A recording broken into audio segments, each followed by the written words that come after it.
This is Autoline Daily, the show dedicated to enthusiasts of the global automotive industry. A militant environmental group in Germany launched an arson attack on a power station that brought Tesla's Berlin assembly plant to a standstill. A letter allegedly left behind by militants calling themselves the Volcano Group said, and I quote, "Tesla consumes earth, resources, people, workers, and in return, spits out 6,000 SUVs, killer cars, and monster trucks each week." The letter, 2,500 words long, also attacked Elon Musk. Police say they're investigating. Tesla wants to expand the plant and double the capacity to 1 million cars a year. But environmentalists have protested against the company cutting down trees, and some of them are actually camping out in the forests around the plant. Remember that ship with a bunch of EVs on board that burned off the coast of the Netherlands 2 years ago? Well, Volkswagen is being blamed for it. It's facing a pair of lawsuits in Germany which claim that the lithium-ion battery in a Porsche Taycan started that fire and caused the ship to sink with thousands of cars on board in 2022. VW is being sued by a half dozen plaintiffs, including the ship's operator and one of the ship's insurers. They say VW didn't inform them about the danger and precautions needed to be taken to transport EVs. VW isn't saying anything, but if it loses in court, it could raise the cost for everyone shipping EVs by sea. Chinese EV maker NIO is feeling the heat from that price war in China. It lost nearly $3 billion last year, even though its sales were up. And while its deliveries in the fourth quarter were up 25%, it delivered just over 160,000 vehicles in 2023, which was less than 2/3 of its original target. And things probably won't get any better because it doesn't have any new cars on the way this year. But it is expected to unveil a new mass-market EV brand sometime this year, which could help turn things around. But in the meantime, NIO is laying off 10% of its workforce and could spin off some of its non-core businesses.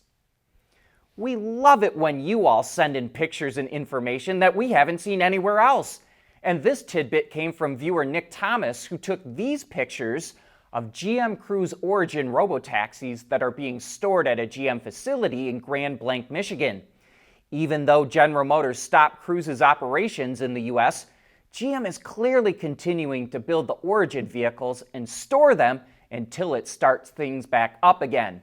What surprised us is just how many of them it has.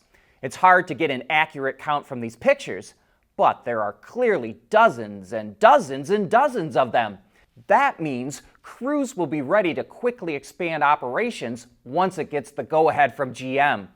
And remember, GM wants Cruise to be generating $1 billion a year in revenue by the end of next year and $50 billion by the end of the decade. And a shout out to Nick Thomas for being our eyes and ears on this one. We want to know what drives your testing. OTA, connected car, diagnostics, remote testing. Intrepid Control Systems is here to help you work from anywhere. Intrepid Control Systems, driven by your data. Ford's U.S. sales are doing better this year than they were last year, especially its electrified vehicles. Last month, it sold a little over 174,000 cars, trucks, and SUVs, which was an increase of 10.5%. But sales of BEVs and hybrids did even better. They shot up more than 45% compared to last February to over 18,000 units, and even compared to January, they were up a little over 16%. For the first 2 months of the year, Ford sold over 34,000 electrics, a gain of more than 33%. And speaking of Ford EVs, the E-Transit van is getting several updates, and the biggest deal is a much bigger battery is available, which has 89 kilowatt hours of usable space compared to 68 kilowatt hours. It provides up to 159 miles of range, an increase of 26% in low roof models. High roof models see a range jump of 32%. Fast charging speed is up to 176 kilowatts, which can cut charging time by nearly 50%. And Ford also added onboard power for tools and other power equipment. Pricing for the new E-Transit starts at just over $51,000, and it may qualify for the full $7,500 tax credit as well. A company called WarCloud, which processes warranty claims on cars, says the volume of warranty claims is up 17%, the cost is 28% higher as a percent of revenue, and it takes 47% longer to process those claims than it did in 2020.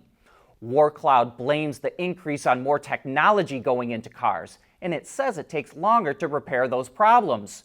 Warranty claims, which also includes recalls, now account for 1/3 of a car dealer's service business, and it's overwhelming them. 75% of the dealers that WarCloud surveyed are outsourcing the claims process to streamline the paperwork. Warranty claims also cost automakers a fortune. Last year, Tesla spent $1.2 billion. General Motors spent $4 billion. Ford spent $4.8 billion, and Stellantis spent $9.7 billion. Toyota is becoming more vertically integrated. It's buying out the remaining roughly 20% share Panasonic owned in a joint battery subsidiary called Prime Earth EV Energy, which makes batteries for its hybrid vehicles. Toyota will continue battery development with Panasonic, and Prime Earth will also start making batteries for plug-in hybrids and BEVs. It says the move allows it to respond more flexibly to the market. But we wonder if this is a move the Detroit 3 would be able to pull off, because any wholly owned subsidiary would have to have UAW labor. They already have the highest labor costs in the industry, and a move like this would push it even higher.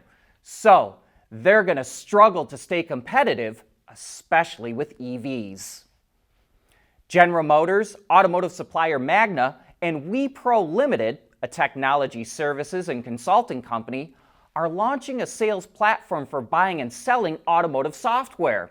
Called SD-Verse, it focuses on connecting software buyers and sellers through a digital platform instead of the traditional captive software development approach. Sellers can list their features and attributes, while buyers can easily search for the available software. The platform already has several well-known companies that will participate, including Renault's EV division Ampere, Forvia, NXP Semiconductors, and Valeo. We've got the latest info on the electric Dodge Charger, and there's a ton to talk about. And first off, it's not just going to be electric. The new Charger is built on the Stella Large platform, which can handle different powertrains. So, the choice is yours, pure electric or plenty of piston power. The ICE side of the house delivers a 550 horsepower, high-output version of the 3-liter twin-turbo inline 6-cylinder Hurricane engine, as well as a 420 horsepower version. But the ICE engines are not available until early next year. The electric versions start production this summer. All of them come standard with all-wheel drive, though the front axle can be disconnected when not needed for longer driving range. They feature a 400-volt architecture, a nickel-cobalt-aluminum 100.5 kilowatt-hour battery pack with prismatic cells, and a peak 550 kilowatt discharge rate. At the top of the lineup is the 670 horsepower Daytona version that will run 0 to 60 miles an hour in 3.3 seconds. Add a scat pack to it, and it will do the quarter mile in 11.5 seconds. There's a Daytona RT version that comes with 496 horsepower, but Dodge didn't release any pricing yet. Other details include massive 16-inch, 6-piston Brembo brakes up front and 4-piston calipers in the rear. A staggered tire and wheel combo include Goodyear Eagle F1 Supercar 3s with 305s up front and 325s in the rear.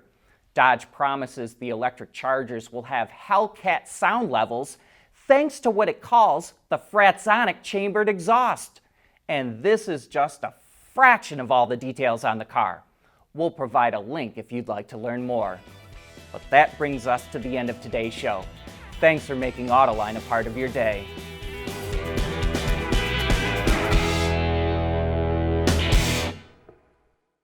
Autoline Daily is brought to you by Bridgestone, solutions for your journey, and by Intrepid Control Systems, over-the-air engineering. Boost your game.